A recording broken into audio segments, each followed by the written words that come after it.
இன்றைய தினம் கிறிஸ்துமஸ் பண்டிகை தினம் என அதுக்கும் இன்றைய இந்த கிறிஸ்துமஸ் பண்டிகை தினத்துல மிகவும் பெரும் சோகமான ஒரு சம்பவம் அரங்கேறி இருக்கிறது.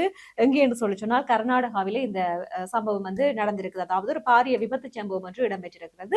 அதுவும் பேருந்து ஒன்று தீப்பிடித்து எரிந்திருக்கிறது. அதுல உடல் கருகி 17 பேர் பலியாகி இருக்கிறார்கள். உண்மையிலேயே கேட்கவே பெரும் கவலையாகத்தான் இருக்கேன். அதுவும் இந்த விபத்து சம்பவம் இன்றைய தினம் அதிகாலை வேளை 2 மணியளவிலே இடம்பெற்றிருக்கிறது.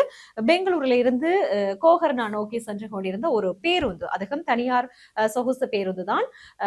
சித்துர்தான் மாவட்டம் ஹிரியாவூர் அருகே தேசிய நெடுஞ்சாலைக்கு சென்று கொண்டிருந்த போது இந்த விபத்து சம்பவம் பதிவாகி இருக்கிறது. அதுவும் பேருந்துக்கு எதிர் திசையில வந்த கொள்கலன் லொரி ஒன்று வேக கட்டுப்பாடு இழந்திருக்குது. அப்ப இழந்து வீதி தடுப்பை தாண்டி அந்த பேருந்தின் மீது மோதி விபத்துக்குள்ளாகி இருக்கிறது. அதாலதான் இந்த பேருந்தின் எரிபொருள் தாங்கி வெடித்து சிதறி இருக்கிறது. அப்ப இதால உடனடியாக பேருந்து தீப்பற்றி எரிந்திருக்கிறது. அப்போ இந்த பேருந்து முழுவதுமே தீ பரவியதால பேருந்துல இருந்த பயணிகள் ஆழ்ந்த உறக்கத்தில் இருந்திருக்கிறார்கள். அதுவும் அதிகாலை வேலை என்று சொல்லினால் உங்களுக்கு தெரியும். எப்படியும் 2 மணி அளவிலே இந்த விபத்து சம்பவம் பதிவாகி இருக்கின்றால் 2 மணி அளவில் அவர்கள் நல்ல ஆழ்ந்த நித்திரையில உறக்கத்திலே இருந்திருப்பார்கள். அப்ப இதால அவர்களுக்கு உடனடியாக பேருந்தை விட்டு வெளியேற முடியாமல் ஒரு நிலை உருவாகியுள்ளது. அப்ப இதனால் பலர் தீயில் சிக்கி உடல் கருகி பலியாகி இருக்கிறார்கள். சம்பவ இடத்துல சிலர் தீக்காயமடைந்த மற்றும் படுகாயமடைந்த நபர்கள் சுமார் 12 பேருக்கு மேற்பட்ட பயணிகள் மீட்கப்பட்டு வைத்தியசாலையில, அதாவது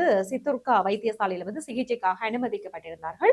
பின்னர் தகவல் அறிந்து அந்த இடத்துக்கு தீயணைப்பு படையினர், போலீசார் மற்றும் எல்லோருமே சேர்ந்து அந்த சம்பவ இடத்துக்கு விரைந்து சென்றிருந்தார்கள். விரைந்து சென்று தீயை கட்டுப்பாட்டுக்குள்ள கொண்டு வந்திருக்கிறார்கள். தற்போது அந்த விபத்து சம்பவம் தொடர்பில் போலீசார் வழக்கு பதிவு ஒன்றையும் செய்து விசாரணைகளை முன்னெடுத்து வருகின்றார்கள். உண்மையிலேயே யோசிச்சு பாருங்க, ஏன்னா யாருமே எதிர்பார்த்திருக்க மாட்டார்கள். அதுவும் இந்த ஆழ்ந்த உறக்கத்திலே இருக்கும்போது இப்படி ஒரு கொடூரமான ஒரு சம்பவம் பதிவாகி இருக்கிறது. அதுவும் கிறிஸ்துமஸ் தினமான இன்றைய தினம் அதிகாலை வேளை இந்த துயர சம்பவம் கர்நாடகா மாநிலத்தையே பெரும் சோகத்தில் ஆழ்த்தியிருக்கு.